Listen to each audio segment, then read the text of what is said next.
Himamanata Ananda Manistolali. Hirara Pavarari Kananda Manistolali. Hirara Kananda Mani. Hirara Baba Thank you, Banaka Jesus. Auntie Alice, you can start with the opening prayer. Thank you, Abba Father. Thank you, Jesus. Thank you, Holy Spirit. God, you're so good. Your love, your mercy endures forever. Yes, Lord, we are seeing your goodness. We are living here to see your goodness in the land of the living. And I claim it because I'm a witness to it. I have testified, Lord. You're doing so much good in our lives, Lord. You're teaching us to know you more and more, Lord. When we fall weak, yet you don't look into our unworthiness, but you love us. You love us so much, Lord. Your goodness is there always, Lord. It's your mercy, Lord. Your love for us, Lord. You're teaching us to imbibe those character, that nature in us, Lord. Through this word, through this teaching, it is teaching us to make necessary corrections. It's like when you get a new thing into your house, electronic thing, you have to follow the instruction, and then if you don't plug it into the switch and switch it on, it will not work. The same way, Lord, we have to meditate on the word that is given each day and night, Lord, so that we will always be prosperous and successful, Lord. You're teaching us so much, Lord. Thank you so much, Lord. Spirit of God, take control of this session, which Sister Florita is going to teach us, Lord. Thank you for filling her with wisdom, understanding, and through that teaching, it will be so easy for us to understand, Lord. And we will not only be the listeners, Lord, we will be the doers, Lord, and be a blessing to everyone, especially at home, Lord Jesus, and to others, Lord. When you said that will be a not only in your hometown, but to other places also the same way, Lord. Not only in Jerusalem, Judea, we are going to each place, Lord, and we will be a blessing, Lord, because you are with us. When Joseph found favor with you, Lord, you was with him the same way, Lord. You are with us, Lord. Whatever we do will prosper, Lord, and will be success because we have you and we will be the doers, Lord. We believe in it, Lord. Whoever is listening to this teaching, Lord, incline our ears to this teaching, Lord. Remove all the distractions, Lord, that we only listen to your word and be the doers, Lord. We make this prayer in your precious name, Lord Jesus. Amen. Amen. Amen. Thank you, Jesus. Praise God. Just a minute, Auntie. 1 minute. Thank you, Father. Thank you, Jesus. You all are able to view my screen? Yes. Okay, we'll read from, we'll continue what we were learning yesterday. Luke 15. Let's read from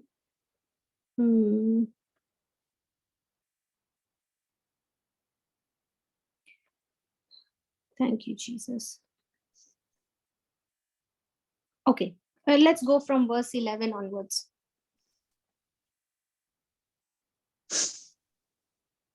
You're able to see it, Auntie? You can read? Yes. Yes. Okay. And he said, a certain man had 2 sons, and the younger of them said to his father, give me the portion of goods that falleth to me. And he divided unto them his living. And not many days after, the younger son gathered all together and took his journey into a far country, and there wasted his substance with righteous living. And when he had spent all, there arose a mighty famine in that land, and he began to be in want. And he went and joined himself to a citizen of that country, and he sent him into his fields to feed swine. And he would fain have filled his belly with the husk that the swine did eat, and no man gave unto him. And when he came to himself, he said, how many hired servants of my father's have bread.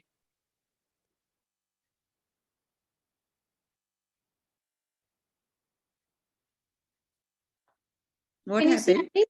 Yeah, I think the screen got stuck. Yeah. Yeah. And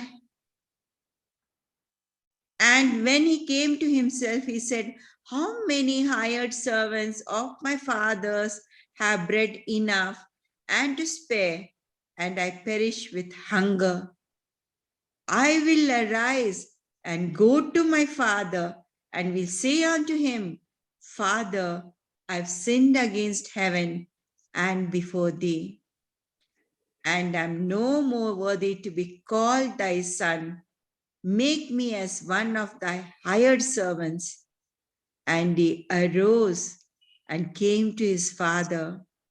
But when he was yet a great way off, his father saw him and had compassion and ran and fell on his neck and kissed him.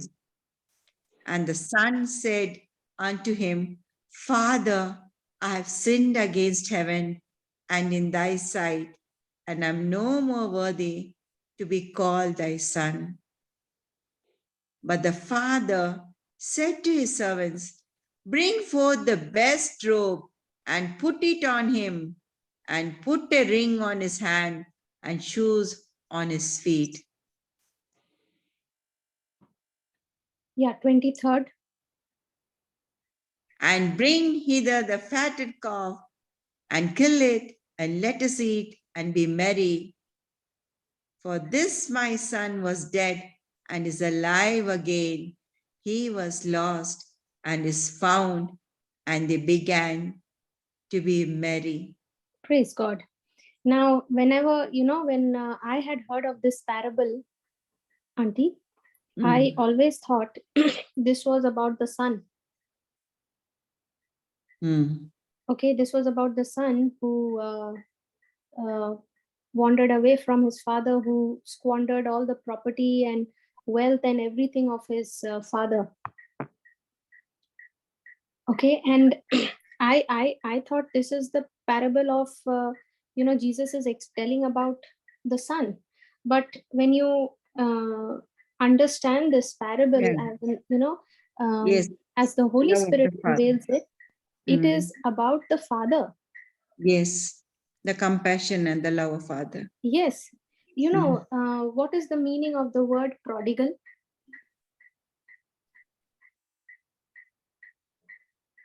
I had a very wrong understanding about the word prodigal. Okay.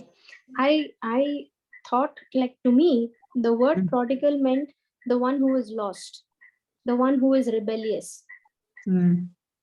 Okay. The one who insists on having his own way, the one who behaves in a wrong way. This was my understanding of the word prodigal. Now, where did I get this understanding? I did not have anyone give me the definition or the meaning of the word prodigal, but whenever I had heard about this parable, the focus was always and always on the younger son. What he did, how he did, what wrong he did. And oftentimes I had heard teachings, we were taught that we should not be like that prodigal son. Correct?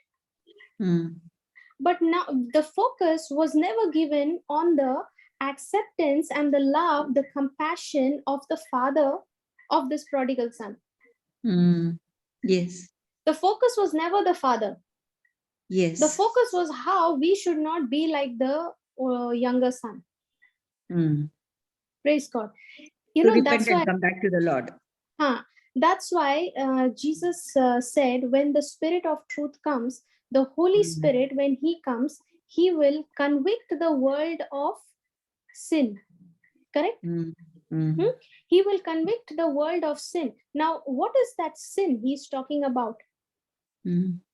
That sin that he is talking about is not the wrong actions that we do, but that sin that he is talking about is the unbelief that we have, not believing that the Father loves us, not believing, the Holy Spirit came to convict us, to show us the difference between the lies and the truth. The Holy Spirit came to show me the truth. So the more and more of the truth I see, I begin to automatically come out of the darkness. Yes. Are you understanding? Yes. So the focus here in this parable, Jesus is narrating in this parable. Remember, when he started telling this parable, who was he speaking to? The Pharisees and the scribes. You'll find that in the second verse. Yes. See this. And the Pharisees and scribes murmured, saying, this man receives sinners and eats with them. And he spoke this parable unto them. Yes. So the Pharisees and the scribes, they only looked at people's, the wrong that they did. It was all about keeping the law for them. They were not able to understand the heart of the Father towards them. They were not able to understand the heart of God towards them. See, only when you understand how much God loves you, will you be able to go and share it with others, isn't it? Yes. If you yourself has not tasted the love of God, how will you go and share, give that taste to somebody else? Very true. And that's exactly was the condition of these Pharisees and scribes. Okay, so the word prodigal does not mean the one who is lost or rebellious. The word prodigal means the one who is exceedingly generous and a person who lavishly spends. Are you understanding? Yes. In other words, let's say, for example, Auntie Alice, you've got a lot of property, okay? Lot of money. Now, you can use that property, you can use that money for your advantage, correct? The money that you have, you can use, you can blow it up, you can spend that money and buy things for your own benefit, for your own comfort. Okay? Or you can use that same money, that same property, and spend lavishly for the benefit of others, to help the poor and the needy. Yes. Are you understanding? Yes. So in both ways, you are spending lavishly, you're spending generously. One way for yourself, the other way you're doing it for others. In both ways you're spending lavishly, right? That is called as prodigal. Okay. The one who spends lavishly, who's exceedingly generous. So actually speaking here,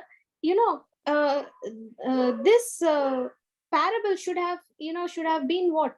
About the instead of saying the prodigal son, it should be the prodigal father. Because the father is exceedingly generous with his love, mercy, and compassion for the son who does not deserve it. Yes. He is lavishing his love for this boy, for his son, who has hurt his father so much, who has, left his father, went into a distant land, went far away.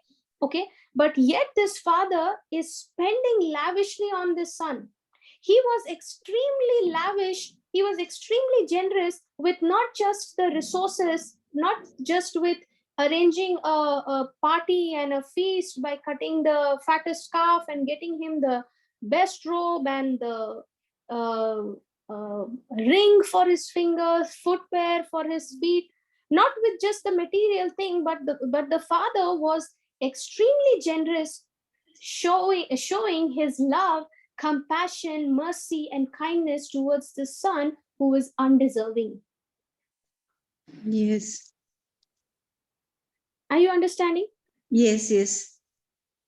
So if you see, the father is, that's what prodigal means. The son is not prodigal. then who is? It's the father. The son, he's just a foolish person making wrong, bad choices. But somehow we have always kept our focus on the son. But the Yes. focus here is of the father. Jesus is revealing the heart of the father towards the lost children of his. Clear? Okay. Now read the 22nd verse. And the son said unto him, No, 22nd, 22. But the father said to his servants, Bring forth the best robe and put it on him, and put a ring on his hand and shoes on his feet. Praise God. The father is telling his servants what? Bring forth the best robe. Bring forth the best robe and put it on him, and put a ring on his hand and shoes on his feet. Now he is telling the servants to do all that. No, now what does that mean? What is the father doing? The father is telling the servants, bring forth the best robe, put it on him, put on the ring, put on the shoes on his feet. Now why is he doing all that? To show his inheritance. To show his inheritance. Okay. He What else? belongs to him, na? Putting the robe is it righteousness? Yes, correct. That's what it symbolizes. Okay. But why he has to do all that? Come on, because huh? Why he has to do that? His compassion and love for him. Okay. Now To make him identify that he's no more like he should not feel that he's unworthy. He's worthy of everything. What belongs to father, it is his sons. Praise God. Now see this, huh? Okay. Read from the. Okay, let's see this. Thank you, Jesus. Okay, in the 22nd verse, he says, he tells the servants to bring all of this, right? Now, the robe represents the robe of righteousness that God has given to us. Okay, Adam messed it up in the garden because of disobedience. Yes. Man had the righteousness of God with him, but he gave it away when he obeyed Satan. Yeah. Okay. Man had the authority of God with him. That's what the ring represents. The ring represents authority. Okay. And man lost it because of disobedience. God gave the authority to man, and he said, have dominion over the earth. But man gave it away to the enemy. Okay. The father told the servant to restore shoes in the feet of his son. Yes. Okay. What does that shoes represent? That shoes represents dignity. Dignity. The condition of the son was so pathetic. Now the son has gone far away from the father. Okay. And when he comes to his senses, he decides to come home. And then when his father sees him, the father goes and welcomes him, kisses him and all that. And then he tells his servants, bring all these best robe and put it on him and all that. So what do you see? The father is restoring his identity as the son. Correct. Yes. Now, why did the father had to restore his son's identity? Okay, let me ask you this question. Now, this boy, this son, just because he has left his father's house, it does not stop him from being his son, isn't it? Yes. Now, no matter what kind of sin he has committed, no matter what kind of sinful life he has lived, that does not change the truth that he is his father's son. Yes. Correct? In the Yes. same way, in our lives, our sins do not define, or our sins, our wrong actions do not change who we are in Christ Jesus. Amen. Our wrong actions does not remove the robe of righteousness that God has given to us through Jesus. Thank you, Jesus. Yes. It does not change the truth that we belong to God. But the enemy deceives us to believe that the old man, the old nature of sin is still in us, causing us to doubt that we have the righteousness of God with us still. Are you understanding? Yes. Now, the father had to restore the identity of the son. Because when the son came to his senses, look at what he says in the 17th verse.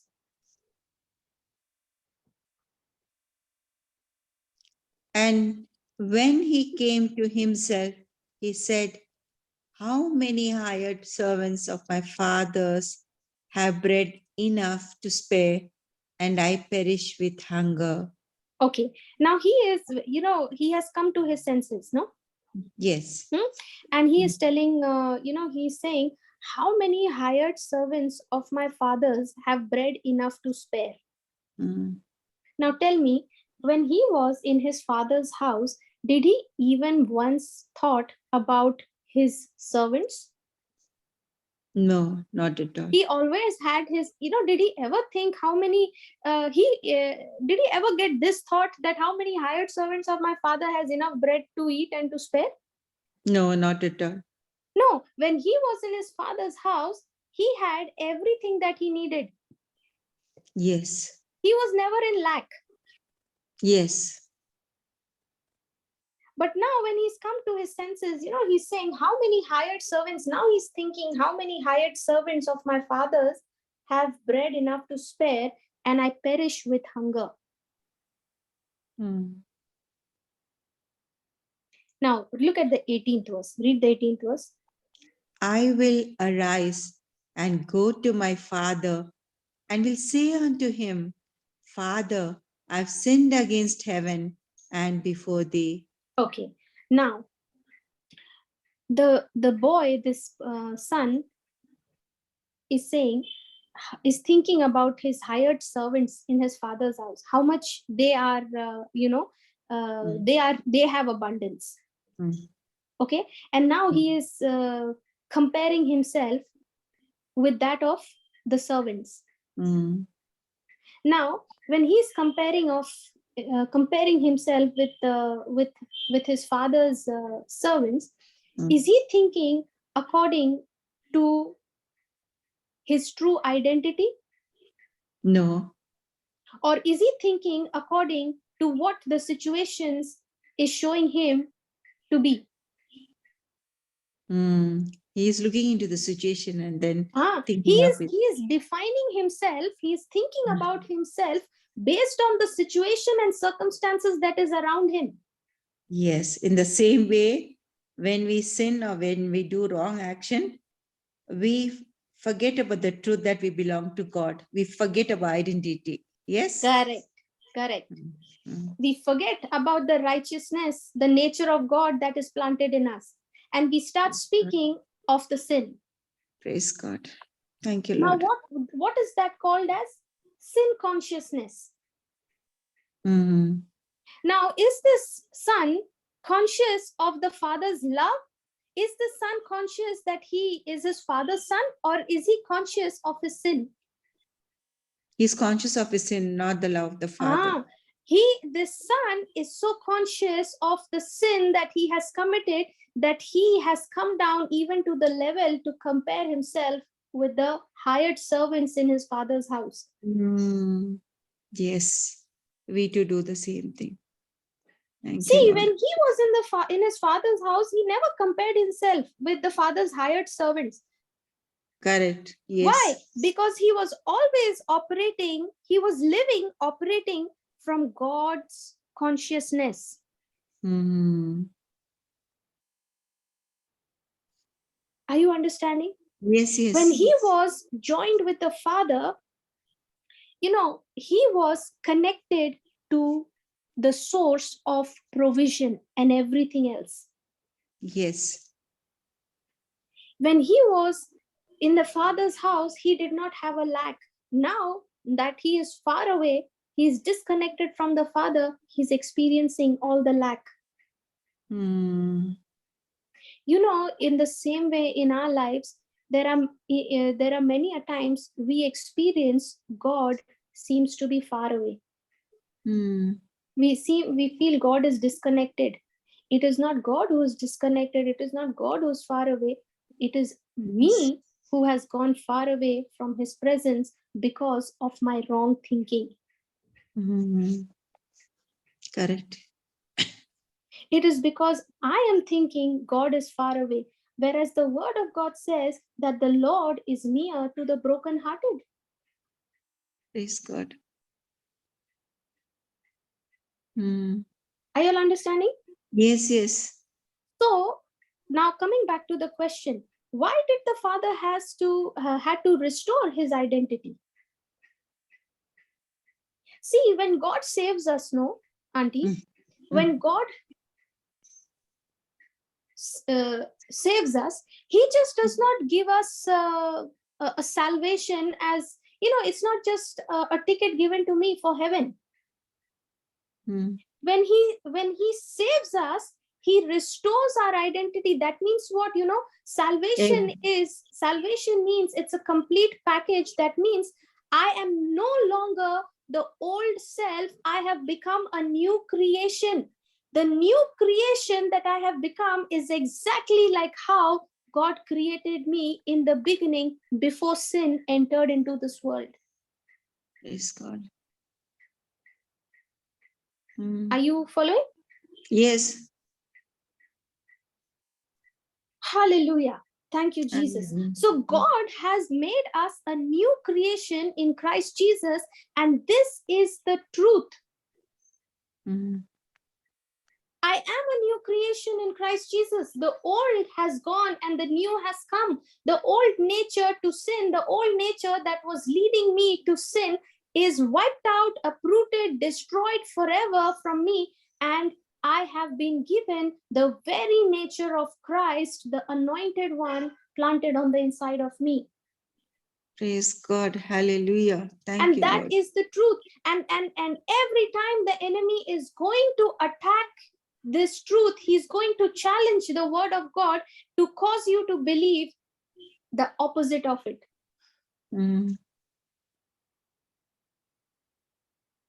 Getting it? Now Yes. this son, you see how his thinking, how his words have become. He's saying, how many hired servants of my father's have bread enough to spare, and I perish with hunger? You see his thinking? He lost his identity sense. Yes, Sin conscious. he was more conscious. He was more conscious of the errors that he has made, not being conscious of his father's love for him. Yes. He says in the 18th verse, I will arise. Actually, if you see, he's comparing himself with his father's hired servants. Right? Yes. That was the first mistake he made. He did not know his father's love. Thank you, Jesus. Because if he had known his father's love, he would not have left his father's house. Correct. He would not have left. He says, I will arise and go to my father. Look at the 18th verse. And say, and I will say unto him, Father, I have sinned against heaven and before thee. Now, pay attention to this scripture, okay? Very, very important. Because this is the mistake we also make. Now, the son is telling the father what? Father, I have sinned against heaven and before you. There is a comma, right? Now tell me, whatever he said before that comma, Father, I have sinned against heaven and before you, is that in agreement with what the word of God says?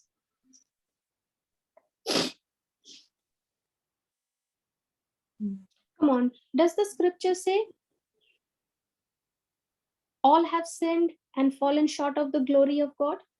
Yes.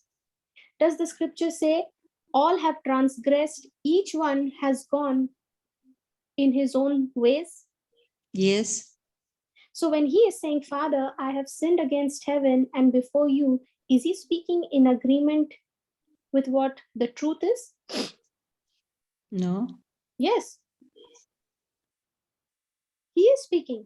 See, I've sinned against heaven and before thee. Yes. He is speaking in agreement with the truth. The truth is, yes, we have all sinned. There is not a single person on this planet Earth who has not sinned. Yes. Are you following? You remember the time this person came and told, Jesus, and he said, Lord, I have not, I have kept all the law. I have not murdered anyone. The rich person. Yeah, the rich man. He became sad when he just sold to sell everything. And there were a lot of other things. Jesus, he said, now he said, leave everything and come and follow me. Which was very difficult for him. And the word of God says that this rich man went away sad. So this person is saying, Lord, I've kept all the laws. I have paid my tithes. I have done this. I have done everything. I've fasted. I have done all the law requires me to do. And then Jesus tells him, only one thing is needed. Sell everything that you have, all your property, all your riches that you have, and come and follow me. And the scripture says this rich man went back sad. Now, what did he do? Did he keep the law? Did he keep all the law? One of the law says that you shall have no other gods before me. One of the commandment. Yes. Isn't it? Yes. The very first commandment, actually. Yes. The scripture says, the Lord says, he is the Lord, right? I am the Lord your God. You shall have no other gods before me. Correct. So what did this, for this man to go sad, why did he go sad? When Jesus told him, leave, sell everything, all your riches and come, follow me. Yeah, he made his riches as his idol. As his God. God. For him, his riches, his wealth was his God. So he had broken the very first commandment. And yet he was trying to justify and say, I have kept all the law. And Jesus brought him to his real standard. Correct. A person may say, I have not committed murder. The scripture says, if you hate your brother, you have already committed murder in your heart. Yes. That is the standard of God. So no one can say we have not committed any sin. Everyone has fallen short of God's glory. Everyone has sinned. Now, when he is saying, Father, I have sinned against heaven and before you, is he speaking in agreement with the truth? Yes. Yes. Now, look at the 19th verse. Read the 19th verse. And am no more worthy to be called thy son. Okay, pause. Now, can you see that word and? Yes. The word and is used when? To join two sentences, correct? Yes. So there is a continuation. Yes. So this son is telling the father, Father, I have sinned against heaven and before you, and no more worthy to be called your son. Make me as one of your hired servants. This is not aligned with the word of God.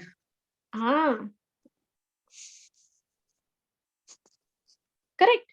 Yes. See this. He says, now he's saying, I will arise and go to my father, and I will say to him, Father, I have sinned against heaven. Praise God. We also do the same thing, isn't it? Before going to God, we already start thinking in our mind, what are we going to tell God?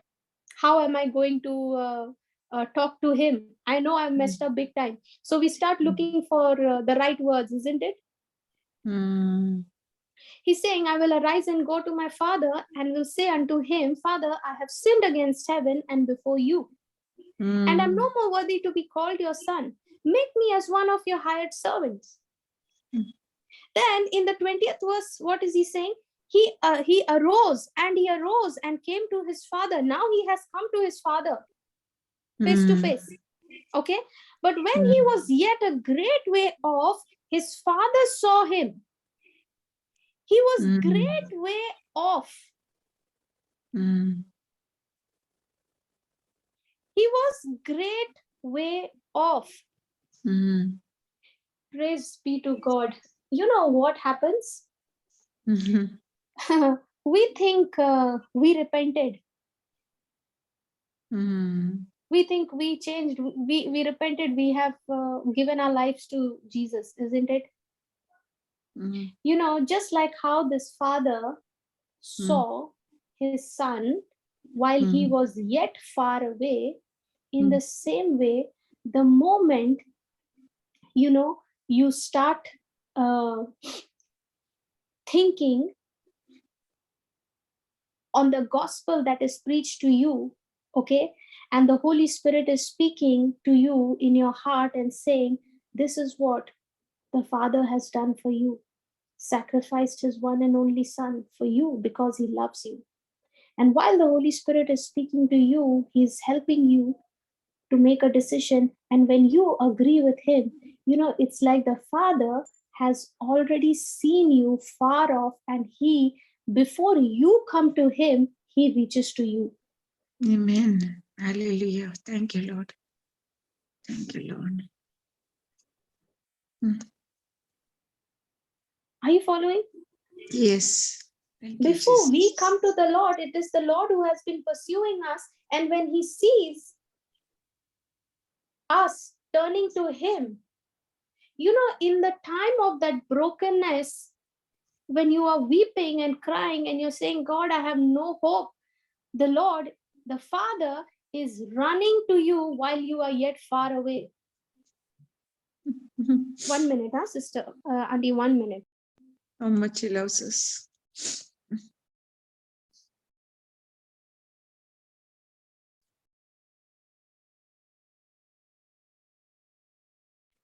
Praise God.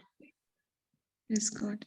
So even in that hour of brokenness, I remember in my life, there were times where I was completely broken and shattered, and I did not even know, I was not sure whether God will ever accept me. Okay.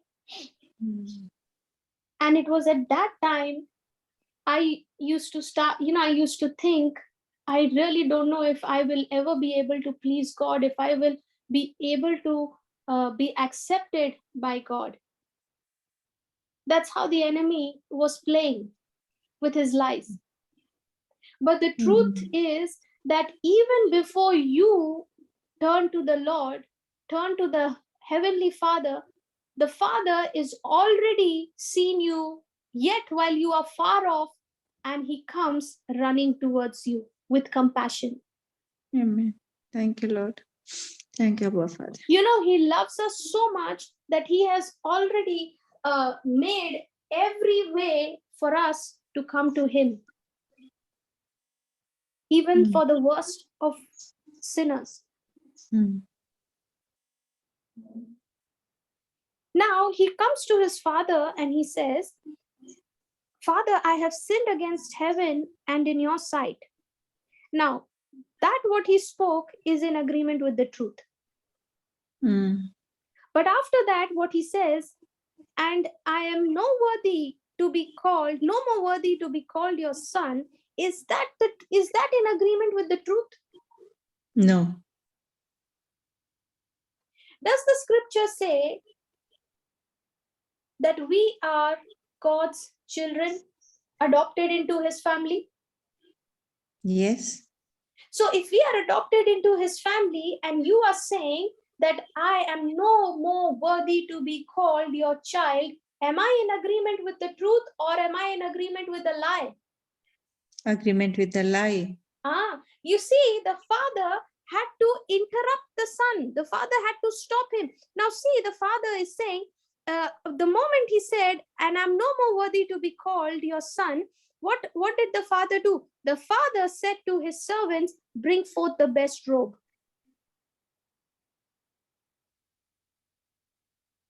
Come on. Yes. See, if you have, let's say, for example, you have made some mistake. Let's say, for example, auntie, your son comes and tells you, Mama, I've made this mistake, I've made this error, this mess I've done. I'm very sorry. I know I'm not even worthy to be called your son. When he tells you something like that, I'm no longer called to be worthy of your son, what will you say as a mother? You'll say, no, son, don't say like that. That's what we'll say, no? Yes. So has the son started to believe that his identity is no longer that of the son, but that of the servant?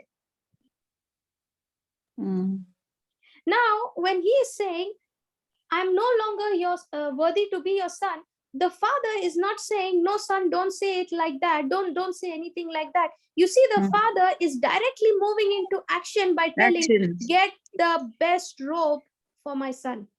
Put it on him, put the ring on his hand, get the shoes on his feet.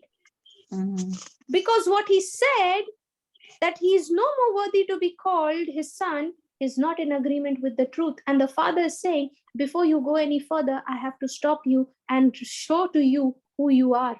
You are my son.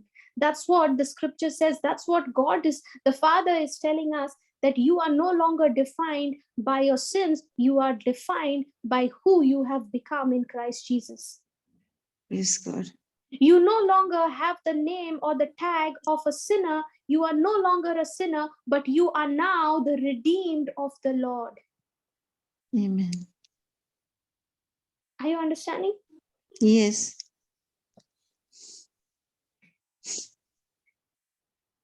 Praise God. Now, this boy, the son, had spent everything of his father, correct? And he did not deserve anything of all this treatment that he was getting. Now, what does the father do? The father is telling, get the robe. Now, what does that robe represent? The robe of righteousness.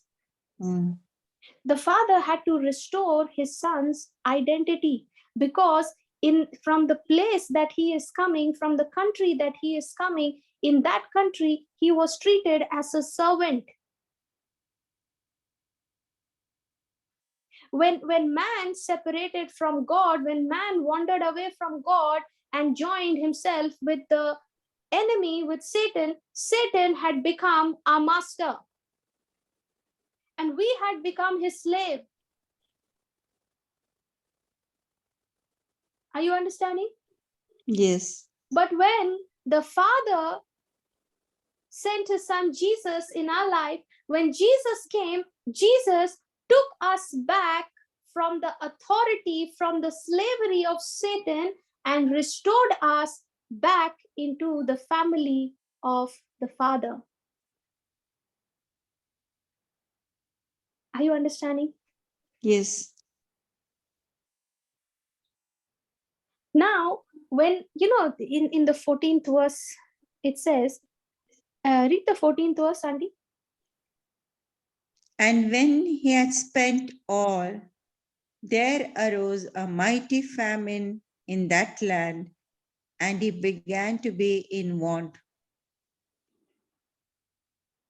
And when he had spent all, so when he asked for his share, the father did not say no, he gave it, no? Yes. And he took all that and spent it. And when Yes. there was a famine in that land, he began to be in lack. Yes. In the 15th verse, it says, and he went and joined himself to a citizen of that country. Mm. He went and joined himself. Mm. Did the same thing not happen with us? When man disobeyed God, what happened? We went and joined ourselves to Satan. Mm.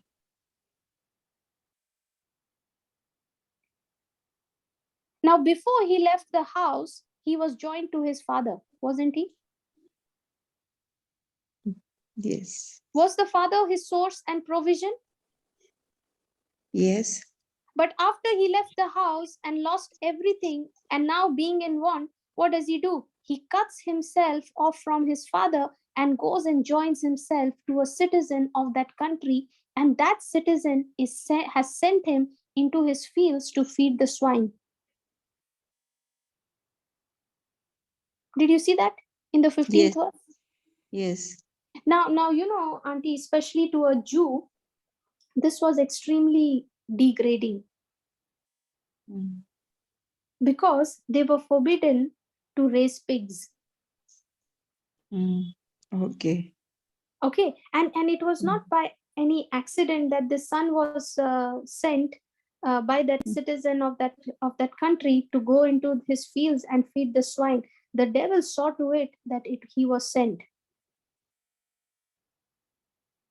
You know what does this Mm. mean? When man separated himself from God because of that disobedience, and he joined himself to Satan, Satan became his master. Mm. But he's not our master anymore.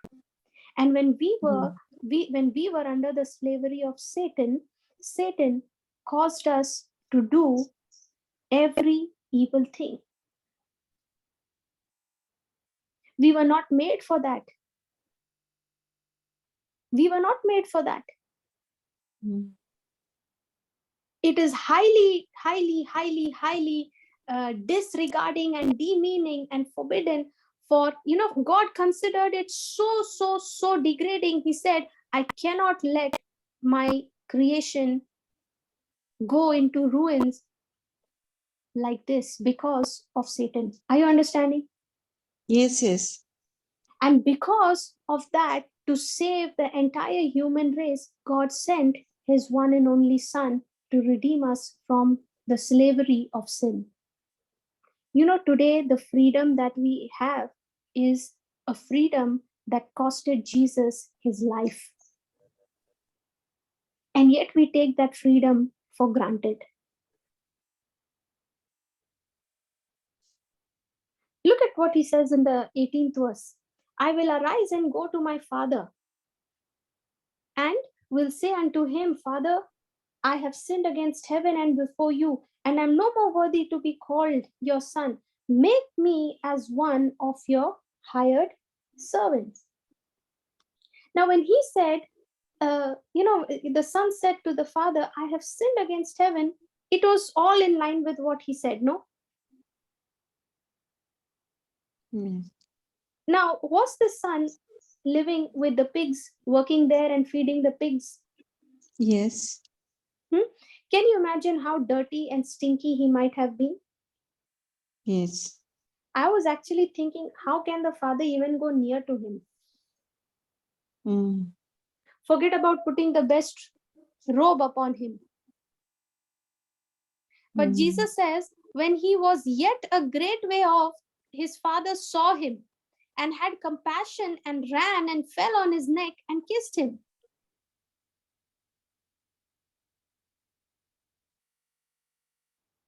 Isn't it? Yes.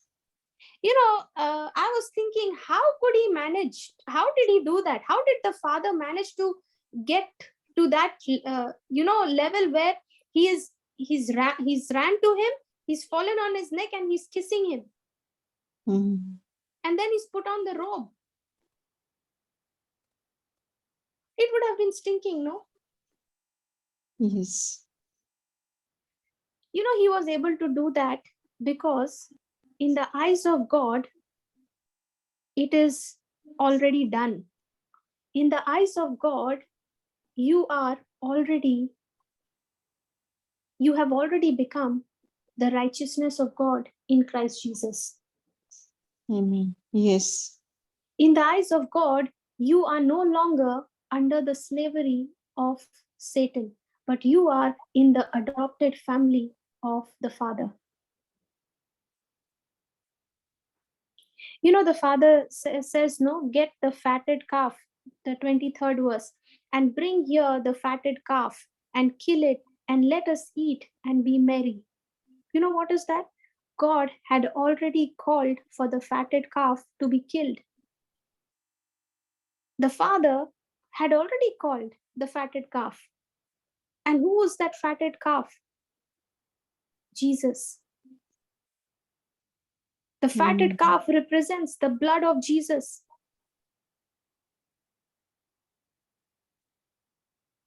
This boy had returned home dirty. The Father is saying, the son of mine has come and he is dirty. But I have a covenant with him. I have told him, I will be your God and you will be my son. I will be your God. Remember the covenant God made with Abraham? I will be your God, he said, and you will be my people. God, the Father saying, I have made a covenant with you that I will never leave you. I will never forsake you.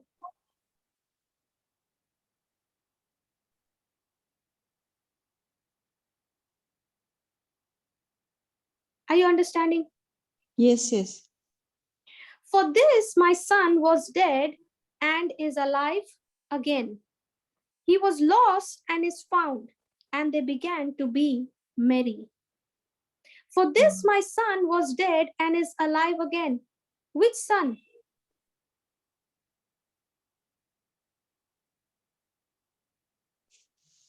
You know, when you and I come home to the Father, we say, Father, I repent of my sin. I renounce Satan and all his evil ways. I'm a sinner. I have rebelled against you. No? And we say, Lord, just make me one of your servant in your household. Please forgive me. Now the Father says, no, you are no longer a servant, but a son. You are co-heir with my son, Christ Jesus.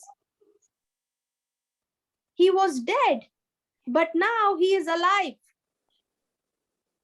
You were dead, but now you are alive again. Thank you, Jesus. The Father is saying, I don't see this boy as a rebel who wandered away from me. I don't see him anymore like the one who rebelled. I see him as my son. I see him as my own son. As I see him as my son, Jesus. Even before the foundation of the world. The scripture says, no, Jesus is the lamb who was slain even before the foundation of the world. You know what does that mean? Even before God created mankind, God knew man will fall. And he told his son, man will mess it up, but I'll have to redeem him. Will you be willing to become the sacrifice for them? And Jesus said, yes, Father. Are you understanding? That is the heart of the Father for each one of us. Can you imagine? Sometimes it goes beyond my understanding, Auntie, that God loves us so much and we don't deserve anything. We've not done anything to deserve his love, yet he is so lavish and generous with his love for us. And yet, because of our wrong thinking, because of the lies that the enemy has planted in our hearts, we start blaming God. Anything wrong happens, we think, why did God allow this to happen?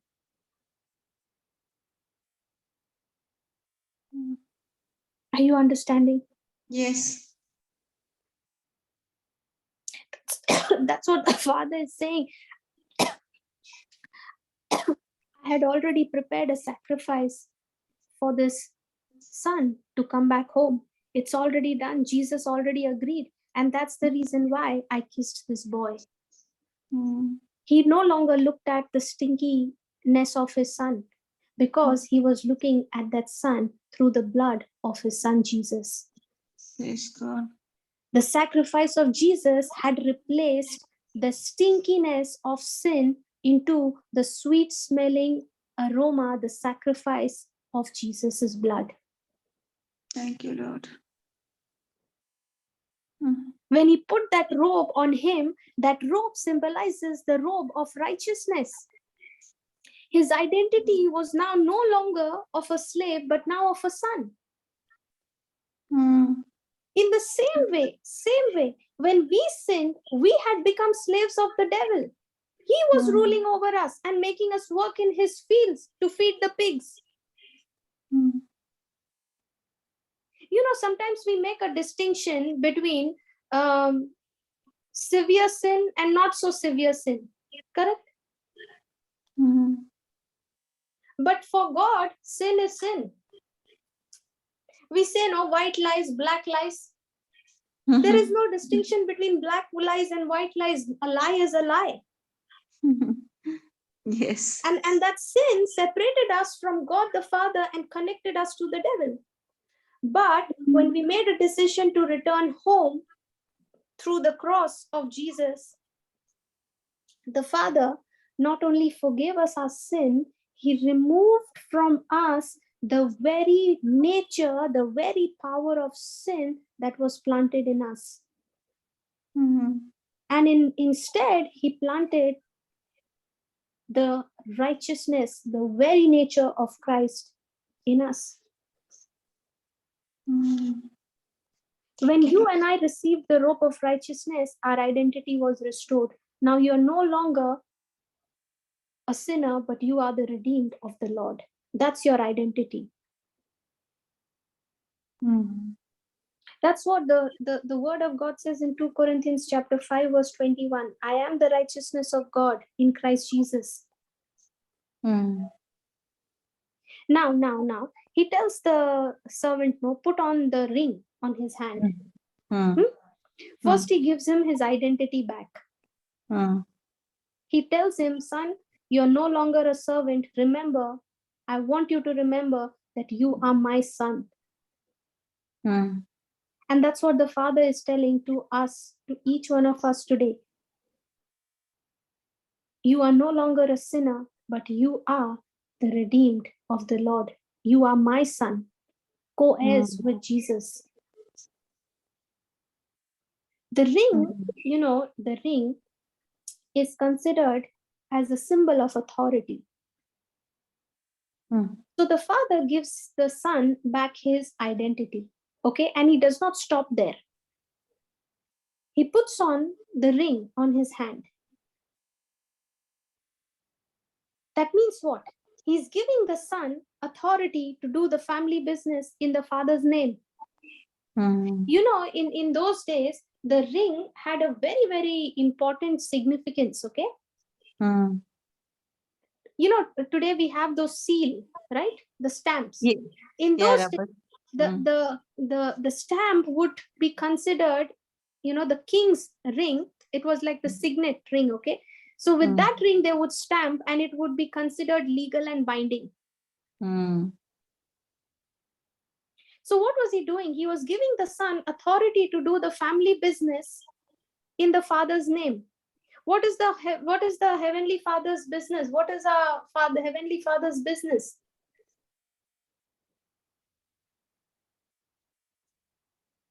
See, remember, the ring which he gave was not an ordinary ring, okay? That ring is God's authority, the power of his name.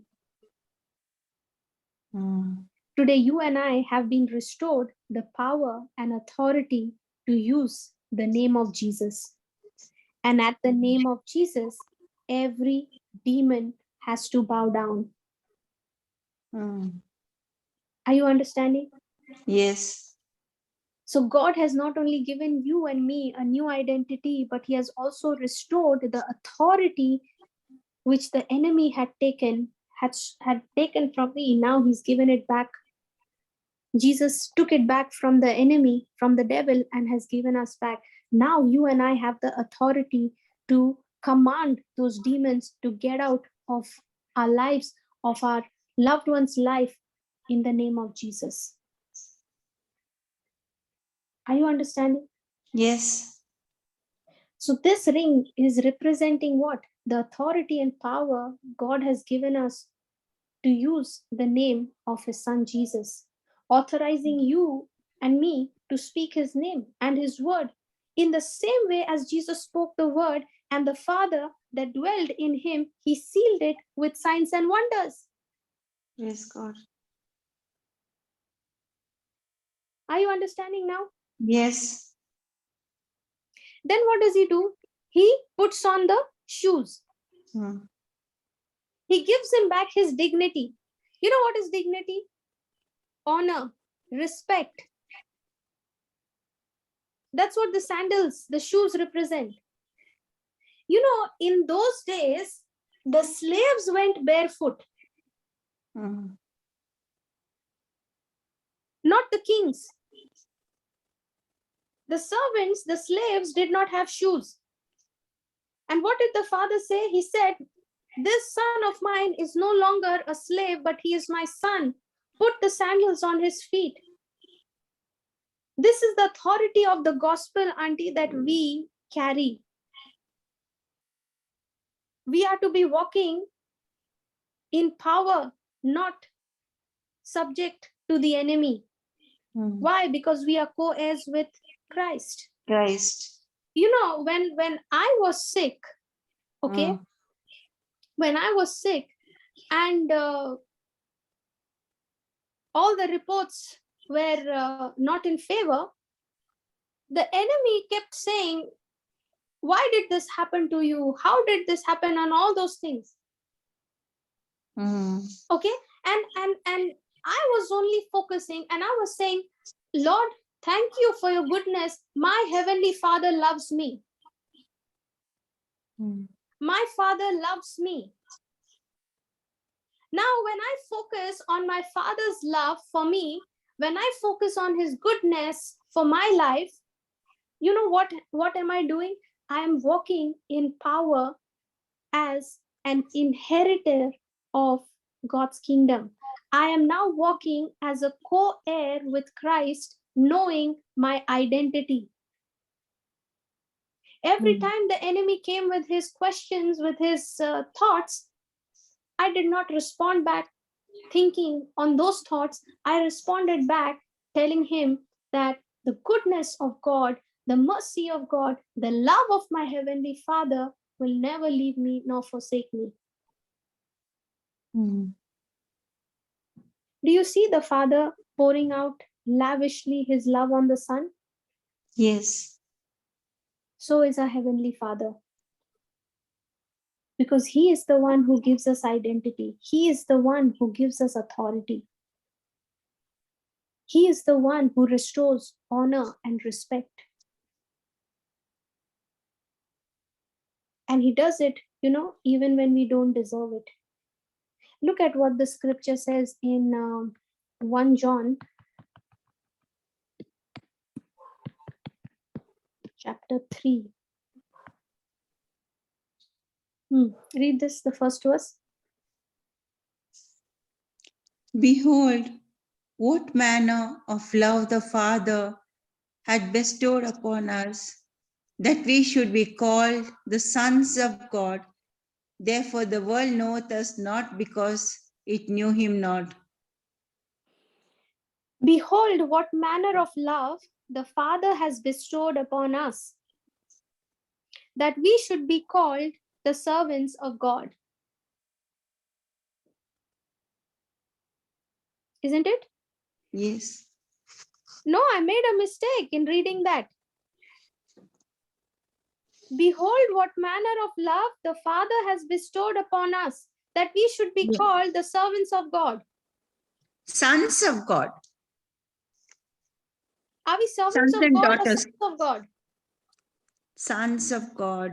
And that's what he's saying. The manner of love the Father has bestowed upon us, that love has called us sons of God. So when the Father calls you his son, why are you calling yourself a sinner? Why are you condemning yourself? Why are you saying, I did this, I did that? Instead, start calling yourself what God calls you. He calls you holy. He calls you righteous. Even at the face of that sin, that error, that wrong action, call yourself, I am the redeemed of the Lord. I am the righteousness of God in Christ Jesus. I am holy. I am anointed. I am set apart.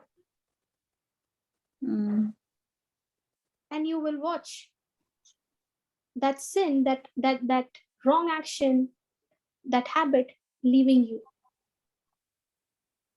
Now God knows we have all gone to our own distant countries. Distant country means we have all gone astray, each one to our own way. Yeah. Where we don't want God to know I am there. And maybe we have several reasons to not come back to him also, because we know we know how our past has been, we know our present, and maybe sometimes we enjoy that sin, the pleasure. See, sin is what separates us from God. But God, in his love for us, made a way for us through Jesus to be forgiven and restored back into that relationship with the Father. So God is always willing to receive us. In fact, he is the one who makes us holy. See, we think we have to change our ways and then we will become holy. No, you cannot change your ways till God makes you holy.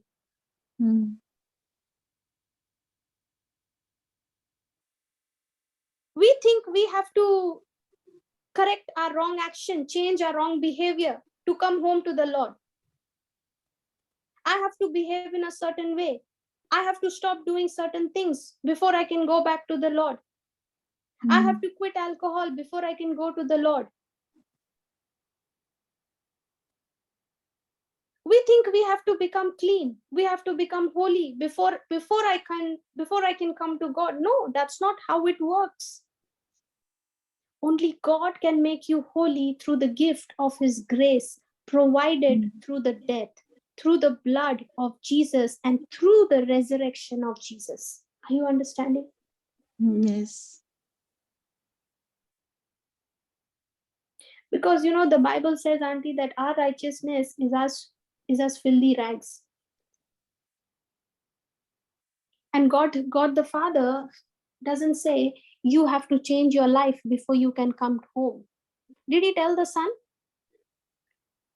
Did he tell the Son, first mend your ways, change yourself, clean up, and then come home? Not at all, not at all. He didn't even look into it or think That's of what it. he says, just come home and we will work out together.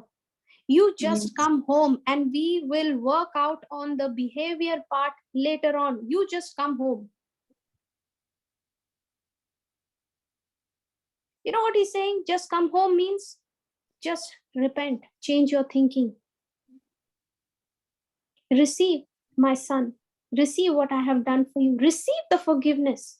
Receive my love. Remember this, we don't become holy by changing our behavior. Are you following? Yes. It is with the help of the Holy Spirit and with the power of God's word, the process begins of renewing our mind towards a change of character, a change of attitude, of becoming people God has always wanted us to be.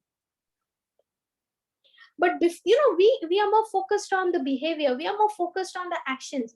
God is saying that is secondary. First, you come home, come to me, receive my love. And the more you receive my love, my power, that love, that power will change you, will change your behavior.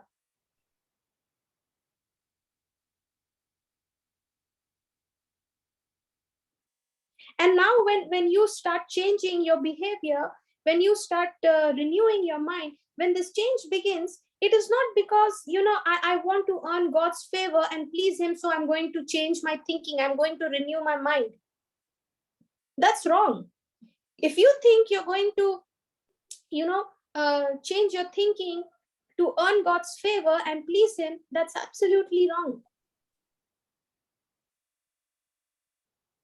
What we need to start thinking is that now that I understand so much God loves me, now out of this understanding, when you take the word of God and you start renewing his mind, renewing your mind, now the change in the attitude begins, the change in the behavior begins. Now you're no longer a person who was complaining, murmuring, and grumbling, and thinking only about yourself, how I am depressed, how I am sad, and all those things.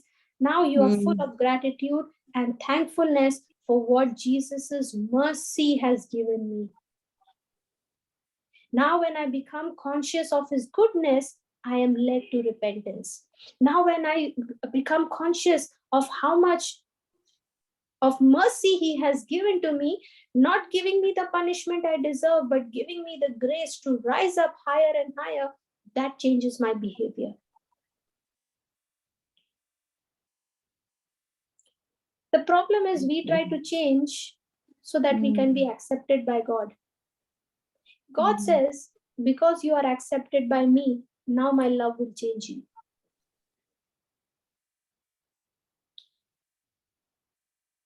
Is the truth setting us free? Yes. Thank you, Jesus. Any questions? Praise Any God. questions? Any testimonies? Oh my God. Auntie Alice, why don't you share the testimony? Today I went to the doctor and they took the BP, sugar, everything they checked, and the other doctor came to write a review about him. And she wrote a full page of medicines. And she wrote so many injections to be given. I said, should I continue the injection? She said, yes, yes. In the morning, I was asking, Lord, no more injection. Already I've given him so many. I was thinking, I was just asked the Lord, even the little heart's desire he fulfills. Then the surgeon came, one who did the surgery, na? And he came, he sat, he looked at my husband. Before that, the nurse also wanted to do dressing, but she said it's completely healed. She pressed the portion where it was operated, no, not in a pus, a little blood also came out. She said it's completely dried. And then it was our chance to go inside. The doctor called us.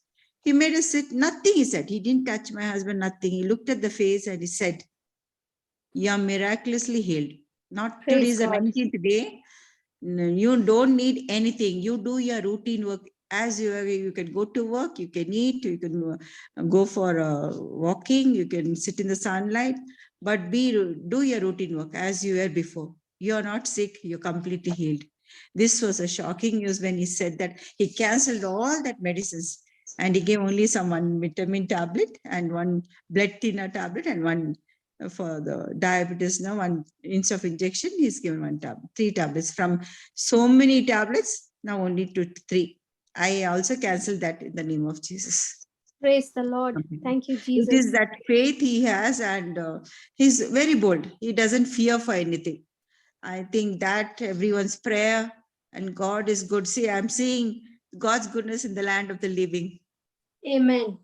Yes. I'm seeing it. He is so merciful. He's so good. It's only through his grace, I tell you, because people at his age, they're still not recovered.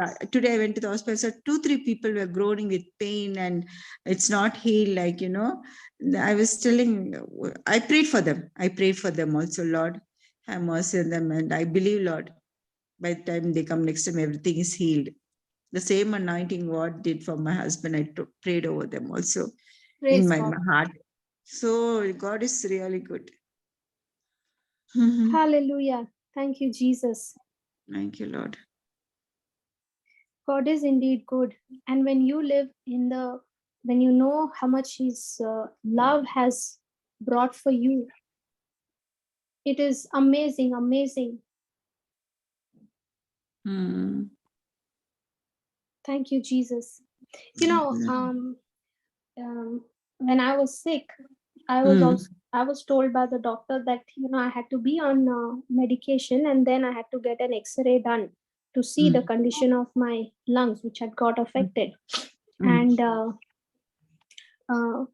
I was talking to my dad, okay, like 2-3 weeks back, and my dad was, my dad said that there will be no need for X-ray, okay. And I said, Amen, praise God, he's good, okay. And I went and met the doctor today. I went to the hospital, and the doctor just looked at me, and she said, looking at you, and by the way you're talking, I can clearly say and confidently say that your lungs is absolutely fine, and there is no need to take an X-ray. Praise God. You're absolutely fine. I said, praise God. Thank you, doctor. It is so important for us. It is so important for us to remember the goodness of God in our life. So important, because the enemy will always try to walk you out of God's promises. Okay, but when you have tasted him, when you have tasted Jesus, nobody can take that taste away from you. Amen. Nobody can take it. Nobody can take. Thank you, Lord. No matter problem comes, persecution comes, affliction comes, you may at that point in time not even remember the promises sometimes. But when you have tasted the love of Jesus, you can never ever forget the love of God. That's why the Bible says, who can separate us from the love of God? Can persecution, can peril? Absolutely nothing can separate us from the love of God. Yes, amen. Yes. So the moment, when you're under pressure and you're under affliction, it's good to know the promises. It's good to know, but knowing the promises should come as a result of your personal relationship with Jesus. Yes. It is in your relationship with Jesus that the Holy Spirit starts unfolding your attention and starts showing you the mysteries that is hidden for you. Amen. He starts showing you what Christ has done for you. Yes. If you don't know anything, just remember one thing. God loves me. The Father loves me. And how does he love me? He loves me lavishly. The manner of love that the Father has bestowed upon me is such that I am called the sons of God. Hallelujah. Hallelujah. Thank you, Jesus. Thank you, Jesus. Praise God. So we'll continue in the next class. Yes. Thank you, Jesus. Thank you, Jesus. Okay, so Auntie, you can say the closing prayer, and then we'll connect next week, next class. Praise God. Thank you, Jesus. Yeah, Auntie, go ahead. Thank you, Abba Father. Thank you, Jesus. Thank you, Holy Spirit. Thank you for this wonderful teaching. Always we used to find the lost son coming back to his father, and how he repents and aware he comes back to his senses. But today you have unveiled the truth to us, Lord Jesus. We came to know that it is a Father's love that is drawing us closer to you, Lord. Many a time we have gone away from you, Lord. Many a time we have become sin conscious than God conscious. You spoke to us today, Lord, through this teaching of Sister Florita. How much you love us, Lord. How much your compassion, that is generously, Lord. Generous, not little. We love people only little, and then we forget. But yours is everlasting love, steadfast love, and they are new every morning, Lord. We Thank you, Lord, for teaching us who we are in Christ, about the identity you taught us, Lord. We forget sometimes, Lord. Thank you so much, Lord, for this teaching. We know that we are called the sons and daughters of yours, Lord. You have given us that robe of righteousness. You have given us that authority, Lord. And you have shown who we are in you, Lord, to the blood of the Lamb. That is why you love so much that you gave your beloved Son to us, to redeem us, to save us. How much more will you give generously to us, Lord, when you've given your only begotten Son? And we fail to understand your love, Lord. As Florida said, as written in the Bible, who can separate us from the love of Christ? Nothing, nothing. Yes, Lord. We may face many challenges in our life, but we know that you love us. And we are back to the pavilion, Lord Jesus. Thank you, Lord. Help us to always have that consciousness, the sensitiveness that you are there, and to know who we are in Christ. We have been put righteous, Lord Jesus. Though we are unworthy, you never call us unworthy, Lord. You love us so much. Thank you, Lord, for once again, Lord, for making us understand and setting us free from the lies of the devil and knowing the real truth, the truth that is the word of God. Thank you, Holy Spirit. Thank you for everything you're doing in us life. And we make this prayer in your precious name, Lord Jesus. Amen. Amen. Wonderful Thank you, teaching, Jesus. wonderful. Prodigal, I thought it was the lost son, but today I came to know that it is the Father's love generously, lavishly given on us. Very true, very true. Thank you, Jesus. Praise God. Praise God. Thank you so Thank much. you. Thank you, Auntie. Thank you, everyone. Thank you. Good Good night, night. God everyone. bless you. God bless you.